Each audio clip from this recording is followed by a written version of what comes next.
It is not beyond me that the title of this video, Master Chief is basically my father, is ridiculous. Thanks, Dad. I'm not your dad. Obviously, no fictional character can ever truly qualify as a substitute for a parent. Master Chief never took me out to a ball game or taught me how to fish. He in fact cannot love me back, but he was there for me on Christmas morning and after school and anytime I wanted. Him and Uncle Arby never stood me up, even if he did beat me from time to time. I forgive you, Papa.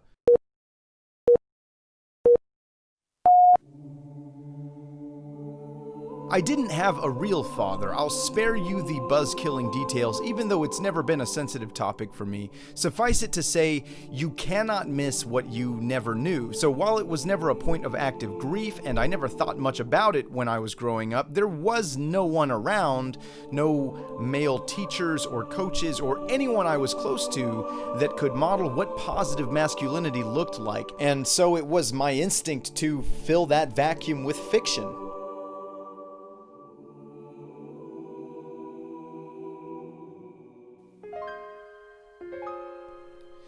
There are so many trepidatious emotions in the ether of male maturation, be them innate or entirely socially constructed. Many of these my mom simply couldn't identify with, and I'm sure she tried. She did a hell of a job, but there wasn't a male role model to guide my hand through all the moral crossroads of young manhood. So many life questions to wrestle with. Is there a time and place for a man to raise his fists? How does a man express compassion without appearing weak? Is it okay to be weak sometimes? To what extent should I answer to authority before standing in resistance? What should I be willing to sacrifice for the well-being of others? Is it a man's responsibility to protect the family and or emerge as the breadwinner?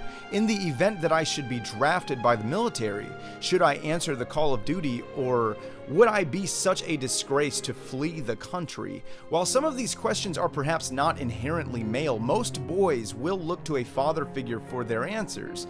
And throughout the ages, fatherless children have at least had the virtue of allegory as a loose roadmap. Often figures in stories represent strong, guiding values, and this traces back to the first civilization with the superhuman likes of Gilgamesh and Enkidu, and later Hercules, Beowulf, Izanagi, and Izanami. But if you know a 13-year-old in the thick of that identity struggle, then you likely know just as well as I do that they don't often respond to ancient stories that make them feel like they're in school or at church. Which is why Master Chief was exactly the archetype I needed. He didn't plainly answer all those questions, but he definitely modeled greatness in my coming of age. Master Chief was never indestructible, but nevertheless he trod boldly into the foreboding perils of the unknown because somebody had to. It didn't matter the odds, and it didn't matter the size of his foes. He stood between Armageddon and humanity. His own fear and peril just weren't relevant. There was no sacrifice he wouldn't make personally for the sovereign preservation of humankind, and I think that fundamental notion that fear and self-interest should never obstruct your moral compass, that's ultimately the core of Chief that models what it means to be not just a great man, but a great person. And of course, Master Chief is also a symbol of eternal diligence, tenacity, and loyalty. He strives to keep his promises and gracefully maneuvers the occasional clash of morals and ethics. I am ordering you to surrender that AI! No, sir. Lieutenant!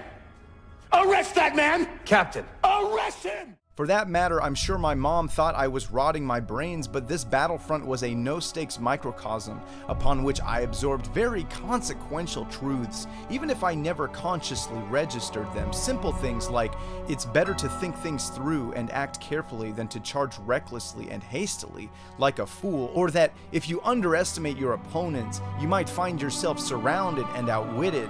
Perhaps the most impactful, I observed that personal capability will astonish if nurtured. even the most perplexingly callous goalpost will fall within reach with enough patience, discipline, and unabridged willpower. Halo on Legendary is damn near impossible from the outset, and when you claim that hill, so to speak, you can hardly believe it. It's a legitimate conquest at odds with your own self-expectations. The application of Halo Mastery may not be obvious, but to know and exert the curve of one's own potentiality is an invaluable feat in the game of life. Halo was just one of the playing fields where I learned what happens when I push myself, a principle I would apply to music, writing, archery, not to mention enduring some of the hardest stretches of my life. Chief, among other figures, implores us to stand tall in spite of the coming storm. However colossal, he stands for the notion that if you just hold on, despite the odds, you just might survive. And for me, Master Chief also sponsored many nights of clean, wholesome fun that got me through uneasy times. My friends and I could have been out getting high or drunk, but instead we stayed up all night playing Halo and drinking game fuel like altar boys of Jeff Keighley. It was a reason to look forward to the weekends and power through the week, however punishing. There wasn't a dad to introduce me to sports, by the way, so really Halo was my basis for sportsmanship. Boys need a healthy outlet for aggression, and Halo sufficed that in a way that my mom couldn't even see. Halo was the medium over which I bonded with most of my friends. It brought us together, and I think all of us think back to those System Link nights very fondly. And to this day, as some of my friends are having children, moving across the country, and getting locked down by life, we still make time for Halo together. There aren't a lot of games I can still say that for. And it's easy to say that Master Chief is too immaculate on an almost inhuman level. You might say that makes him a poorly written character, but he's not without his flaws and failures. His machine-like nature is his biggest flaw, and his failures are sometimes glaring and damning, but he doesn't dwell on them needlessly. He doesn't panic or let his weaknesses define him.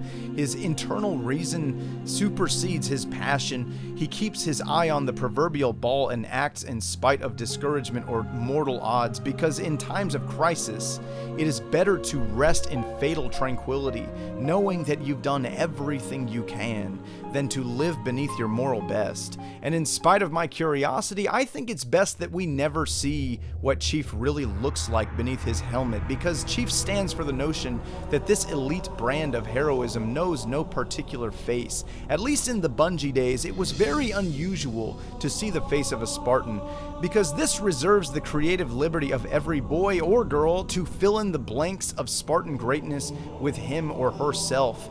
Because like all archetypes, the hero, the father, Beowulf, Batman, or Master Chief, all of the above are simply extreme distillations of traits within all of us. Things have changed, but there was a time when Halo was arguably the biggest franchise in the world. There's a whole generation that was raised on Halo, and I really hope that one day we see the likes of Master Chief or Batman or Link or Lara Croft with the archetypal reverence that currently seems reserved for more traditional mythoi. Also, Samus is my mom. Like hell she is. If you enjoyed this content, consider checking out my other videos. Your like and or sub would go a long way. Thanks for watching, and I hope to see you next time.